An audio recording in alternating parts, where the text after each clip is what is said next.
Hey, good people. It's Bedtime Stories, Grown-Up Edition.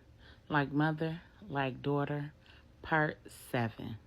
When we left off, Marcus had a conversation with his mother where she asked to meet Melissa. Jessica and her mother bumped heads over her vendetta. And the next morning, Marcus pulled up to his office just in time to run into the FedEx man with a signature required package for him.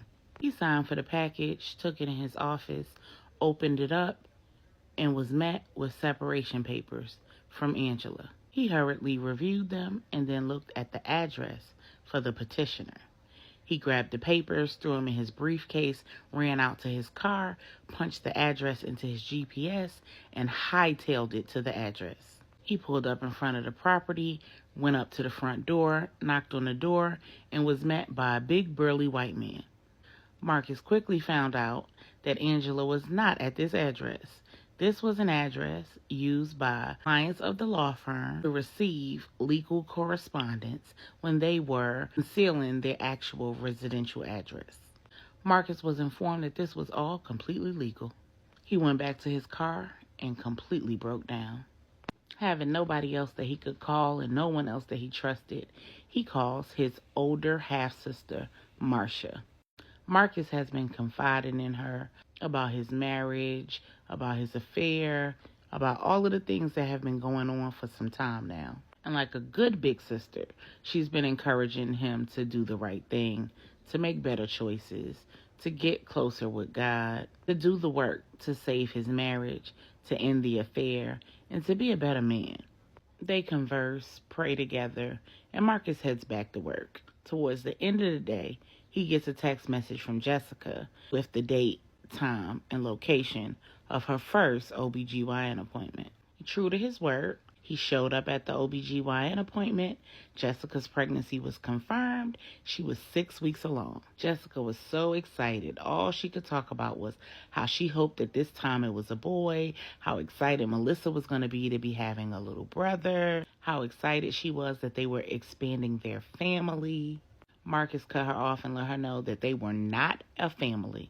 Marcus says, listen, I need to see Melissa. As a matter of fact, I need to introduce her to my mother. Jessica says, well, when do you want to go? I'll check my schedule and see when I'm available.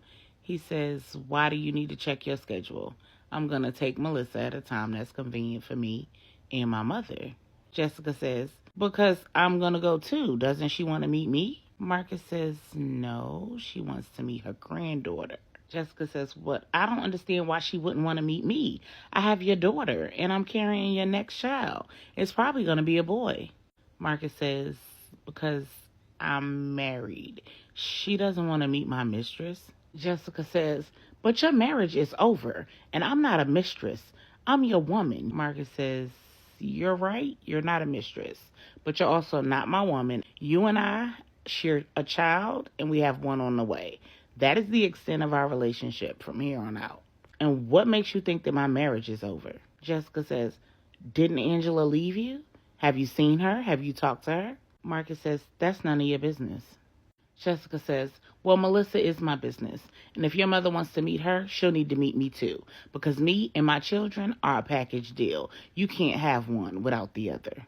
Meanwhile, in Denver, Angela just pulled up outside of the church. She has a counseling session with her therapist who specializes in childhood traumas and Christ-centered identity.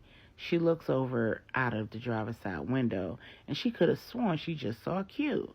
She honks, he looks over, but he keeps going. She figures maybe he just doesn't recognize the truck because she is driving her brand new Yukon Denali that she purchased through the estate so that it couldn't be traced back to her. When she gets inside, she runs into Pastor Tanya, and she says, hey, did I just see Q coming out of the church parking lot? Pastor Tanya says, hey, sis, I don't know. You might have. I just came out of my office. Angela asks, well, if he wasn't visiting you, what would he have been doing here? The pastor says, oh, he could have been doing any number of things. We have so many community programs that go on here throughout the day. We have all kinds of meetings, ministries. Angela says, oh, okay. I guess I better get down to my therapy session.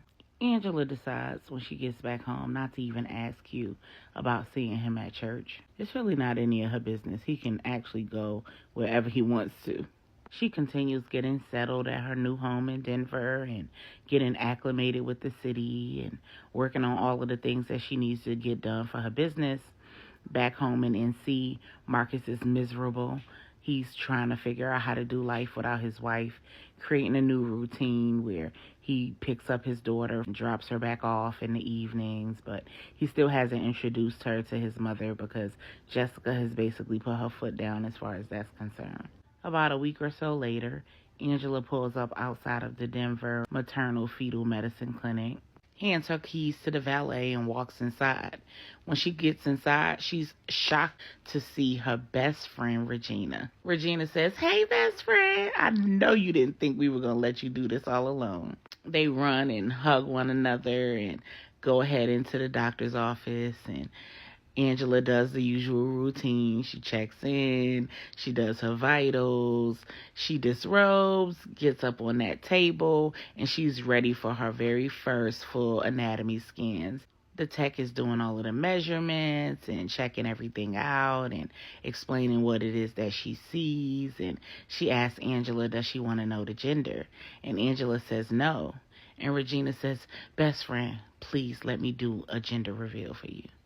Angela says, "How you gonna do a gender reveal, girl? Who gonna come? Me and you? This baby was a surprise. The gender can be a surprise when I give birth." Regina says, "Do you not want to have a gender reveal? Or do you just doubt my ability to pull off something that will be memorable?" Angela says, "I just don't want to take any risk and I don't want to ask too much." Regina says, "Say less. She's going to have a gender reveal. You can give me the gender in a sealed envelope. Thank you." Angela finishes up her appointment. She schedules her follow-up appointment. They go ahead and head out. They get to the valet stand, walking arm in arm, just as happy as they could ever be. They get into the car, and they decide that they'll go ahead to the potential site for Angela's new faceless brand. When they get to the site, they agree that it's perfect. This is exactly what Angela's looking for. It's located right outside of Denver, not too far from her house, but not too close. And so they decide to go ahead and execute all of the contracts while Regina is in town. They go to the Register of Deeds office and register the new brand name. They go to the bank and open up all of the necessary accounts. They take all of the paperwork to the estate planner so that they can execute the purchase of the property and enter into contract with the construction team so that they can do the improvements and the work to turn the property into offices and a warehouse and shipping and receiving and all of the things that she'll need. They schedule some meetings so that they can handle staffing. Finally, they pull up outside of the church for Angela's therapy session. Regina wants to stop in and say hello to their old friend, Pastor Tanya. And as they pull into the parking lot, who do they see walking to his car from the church? Angela looks at Regina and says, "I wonder what that's about." Regina looks at Angela and says, "No, you don't."